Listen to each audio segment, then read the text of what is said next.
Hello and welcome to the Business Today show. I'm Uday Mukherjee. One of the highlights of 2021 was clearly the listing of Nykaa, because it went on to create such enormous wealth for shareholders from the online beauty and personal care space. Yet, it's not just Nykaa alone, because another company is rising very fast in that space, in the online beauty and personal care business, but adopting a different tack, because it's using private equity capital to acquire a lot of beauty brands and a lot of content platforms, and is using the content platforms to push sales of its beauty and personal care products. It calls it a content to commerce kind of enterprise. And to talk about this very unique business model, I'm pleased to welcome on the show Darpan Sanghvi, who's the founder and CEO of the Glam group, which has recently entered the Unicorn Club in India. Darpan, it's wonderful to have you on the show. Before we talk about Glam, would you say it's fair to say that Nykaa has been a big inspiration for people like you who can now dare to dream big as entrepreneurs in that space? Uday, thank you for having me on the show. I think Nykaa has done a lot more than just allowing us to dare to dream big. What Nykaa did was they fundamentally changed consumer behavior of people being comfortable of buying beauty online. And that is the hard part, because the last 7 years, Nykaa has created trust amongst folks that, hey, beauty can be bought online. When that consumer behavior shifted a few years ago and consumers started becoming comfortable buying beauty online, is what allowed entrepreneurs like myself to dare to dream that I can build a brand that is primarily built on digital in beauty and personal care, because I knew consumers were already buying online. So I just now needed to create a brand that married their consumer persona, that fulfilled their needs. So I would say the entire DTC beauty and personal care industry owes a big thanks to Nykaa to honestly bring beauty online.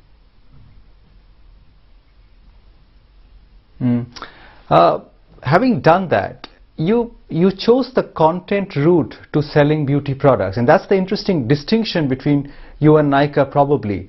If you were convinced that Nykaa had succeeded in creating an online beauty platform, why did you choose? I mean, what prompted you to go down the content route? Did you face obstacles in trying to sell your beauty products online? You were not getting enough customers? I mean, what prompted you to examine the content route in the first place? So, Uday, first up, Nykaa and Glam are very different. Nykaa is an online retailer of beauty products, meaning it's a marketplace with thousands of brands on it, while Glam is a conglomerate of DTC beauty brands, meaning we own all the brands that we sell, right? So we are actually a brand that can sell on Nykaa, and Nykaa is a channel for us. So we never competed with Nykaa. We don't compete with Nykaa. It's a complementary channel for us. Now, what we set out to do when we launched our first brand, which was Glam, in October 2017, we set out to say, what we said was, hey, look, consumers are buying beauty online, but can I create a platform where consumers are actually transacting on my app and my website, and I'm not dependent solely on third-party marketplaces like Amazon and Nykaa for the sales of my brand. So I was trying to be truly DTC, which is truly own the customer and get the customer to transact on my website and my app.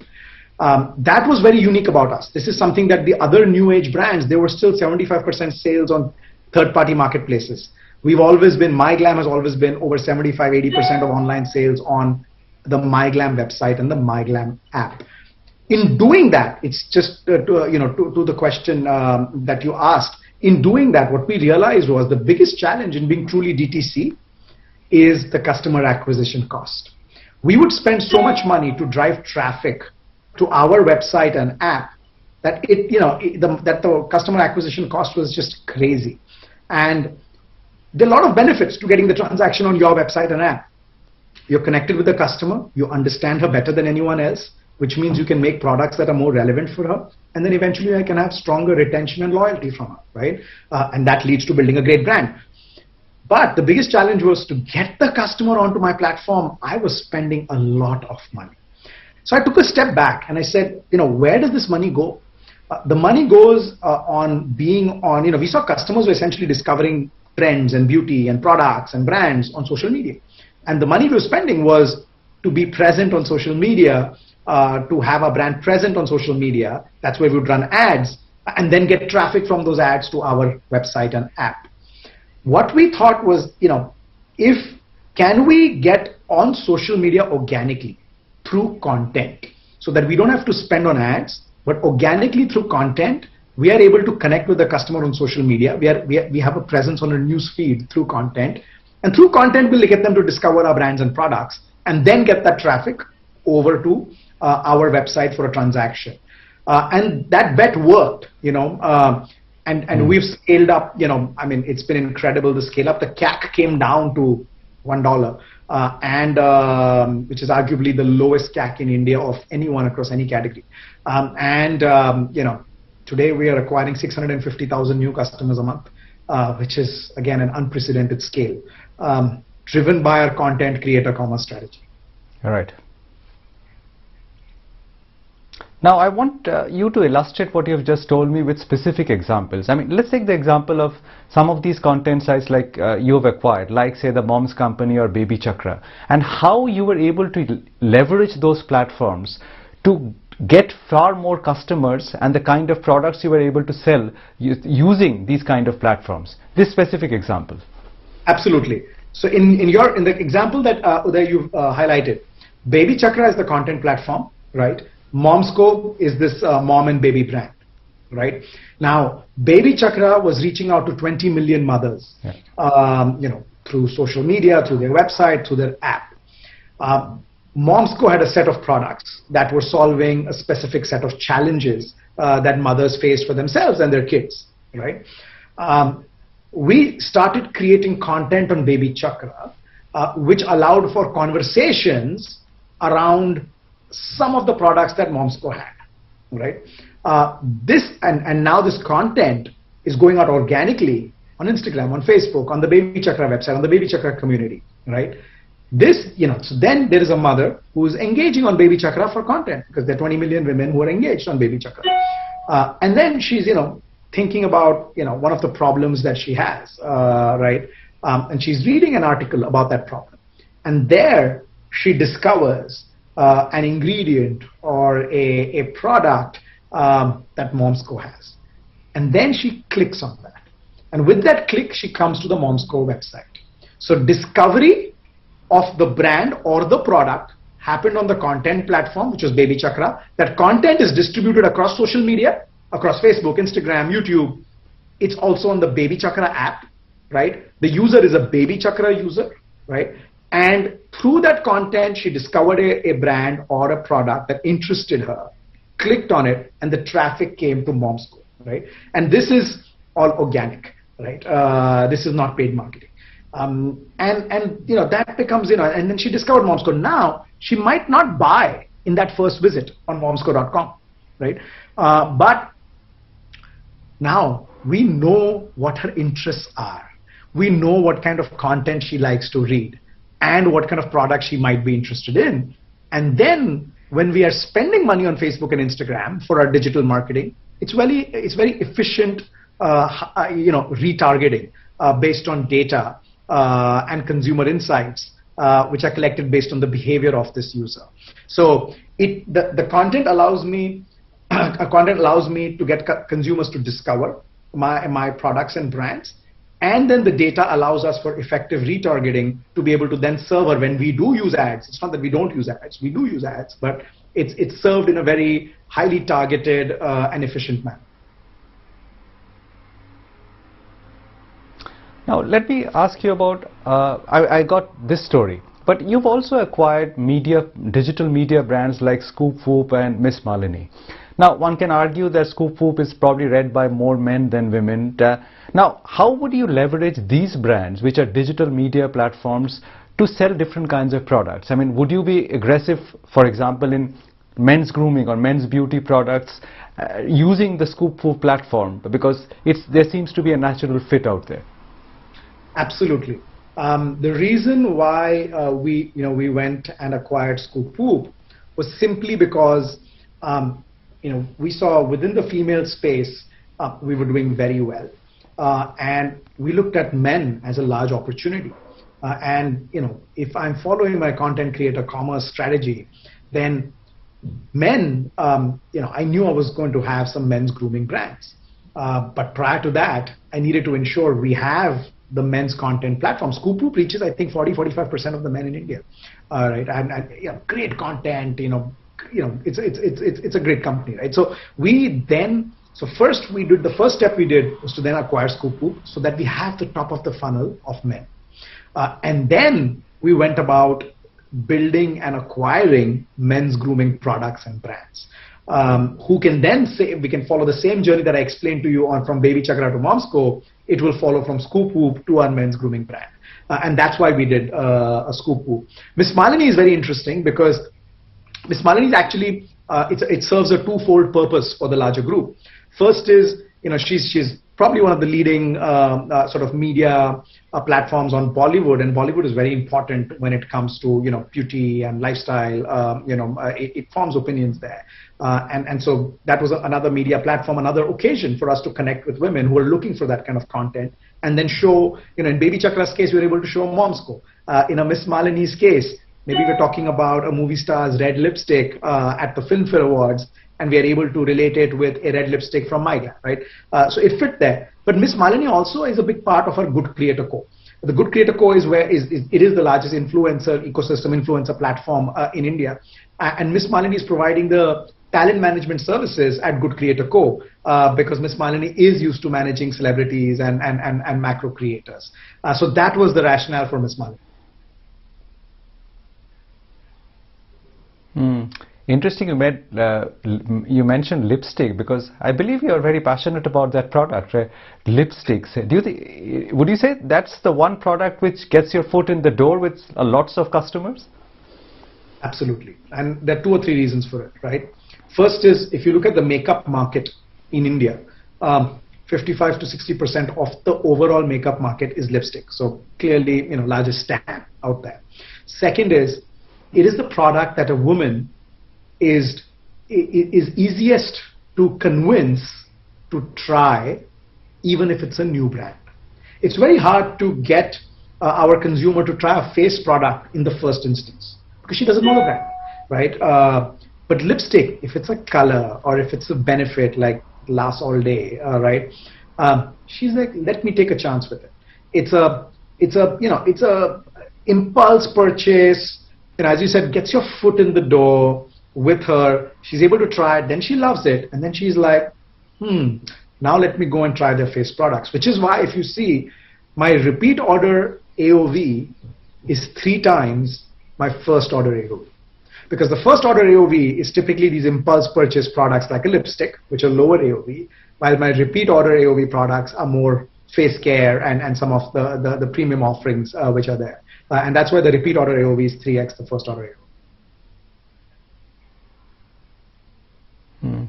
Now, I want to ask you something different, Darpan, because you are in a business where you can actually gauge the pulse of how a young woman or a young man now in B and C cities in the hinterlands of India is consuming beauty and fashion. Because somehow sitting in the cities we get this impression that beauty is the preserve of the consumer in the urban metros in Bombay and Delhi and Bangalore.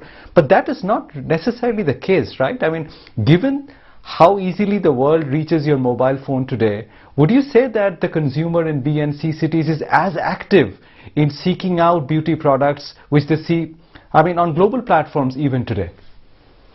Not only are they as active, they are as educated about it. I think that was the big revelation for us.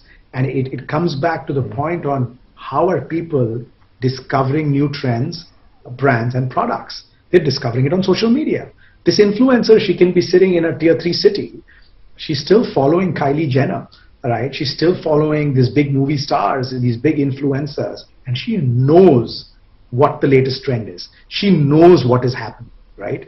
And it's, for the Good Glam group, today 70% of our sales are tier 2, tier 3, tier 4, right? They have the phone, On the phone, they have social media. On social media, they're discovering trends, products, brands, ingredients, all of that. Consumer is highly aspirational. We Indians are highly aspirational. It doesn't matter which tier of city we are in, right? And now she has access because with the click of a button, she can get delivered to her house. So clearly, this sort of explosion and the growth of the beauty personal care industry is being driven by the smaller towns. There is absolutely no doubt about it. Like I said, the revelation was because we do a lot of focus groups, right, with our consumers. We directly connected with them. We speak to a lot of them, every other week. What was the revelation was the tier 2, tier 3 customer is as educated about beauty and the latest trends and latest ingredients in beauty as the tier 1 customer. So the one interesting aspect is that you are not trying to build brands organically. I mean, you're using the currency of private equity for almost a purely inorganic kind of an operation. You buy the content platform, you buy the beauty brand, male, female, kids, and you distribute it or sell it through your DTC channels. So what are the pitfalls or the pros and cons of adopting such a pure inorganic strategy, acquisition-based strategy, rather than building it up? So, let's take a step back. We are playing in beauty personal care. Why? Because that's where I built a $100 million brand, which is Glam, right? We took Glam to 100 million in revenues in 18 months through our content to commerce experiment. Our first acquisition was PopExo, September 20. So there was Glam, October 17. Built Glam from October 17 to September 20 using traditional means of spending money on social media, on Google to get traffic, branded well, great customer love, great products, but unit economics were crap because the CAC was so high. We took a chance and said, let's see if we can get a content platform like PopExo and the creator platform of PopExo called Plixo and see can we do content creator to bring down CAC and scale. September 20 to September 21, we grew about 8x in 1 year, right? March 22 grew 15x. So we said, okay, we figured something out. We figured out how to leverage content creator to build a great brand in beauty personal care. Now, now we said, okay, we want to, if you want to be a couple of $1 billion in revenue, I need many brands across categories because makeup time is only so much, haircare time is only so much, skincare time is only so much. So what are the options? First thing we did was we said we figured out content creator, let's scale that up. Let's get more companies that are like-minded, that have great traffic, great tech, and that adds to my top of the funnel that can power more brands for me. Then we said, now other brands, should we build, should we buy? If we build, it's a two-year job to even get it to the $10 million level, and then you can scale it from there. Right? Plus the product portfolio itself takes 2 years to come together. Also, most importantly, DNA. When you build, look, my DNA was Glam, right? Beauty is all about brand is all about DNA. What right do I have to create a brand in intimate hygiene, in sanitary pads? I have no right to win there. That was not, the company can't have so many multiple DNAs that are so diverse from makeup to sanitary pads, right? So we said, if we go and acquire fast growing brands, they've shown proof of concept because they've gotten to 10 million, they've got a great product portfolio already ready, and most importantly, their founder has a kick-ass DNA right for that category. Then can we partner with that founder, bring him onto the Good Glam group, provide him the resources to go from 10 million to 100 million, right? And create a win-win deal structure between Good Glam Group and the founder. And that's the hypothesis with which we started going on this M&A strategy. So, it was well thought through. So it's not just, hey, I'm just going to buy stuff. It doesn't work that way, right? I don't think I can build brands in categories that are so diverse from makeup, right? And great founders who have great DNA, who've shown proof of concept, if given the right resources, given the traffic, and everything else that we have to offer them, can scale it much better and much faster. And that's why we went down this route. Fine. Now, that has worked for you clearly. In the last couple of years, you've got your revenues up to $150 million. But on a larger base where you're right now, you're now talking about reaching $1 billion by the end of next year. Do you think that is achievable? And what could drive this kind of a roadmap over the next 18 months, which will eventually culminate probably in you going to the market for an IPO? So, one thing I always tell my board, right, and my team, that guys, we need to hit the $1 billion, ARR mark before we go to the markets. It has to be a milestone when we do it. You're absolutely right. We genuinely believe that by end of next year, by Diwali 23, that's my target, we get to that number. By September 22, which is September of this year, we're extremely confident of hitting $500 million. It includes some inorganic that is coming up, and it includes about a 4x growth of what we already have, right? So our current $200 million number should grow to about 700 plus, 700 to 800 plus in the next 18 months. And there will be inorganic of another $200 million coming in over the next 18 months in some of the missing categories that I just talked about. So that's how we think we can get there, and we feel fairly comfortable. We've done the whole modeling on the traffic, to the clicks, to the orders, to the repeats based on all historic performance, and we have the traffic. We have 4.5 billion monthly organic impressions. We have 200 million monthly active users. Bringing them down into the funnel to transacting customers and then running repeat on them. I think we're very comfortable that we should get there, touch wood, by end of next year. And if you do get there, Darpan, how profitable will you be?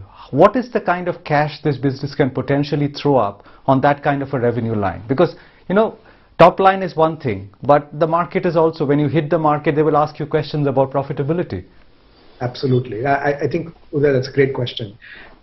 So when you're a beauty company, the beauty about a beauty company is your gross margin stack is incredible, right? It's nearly as good as a SaaS company.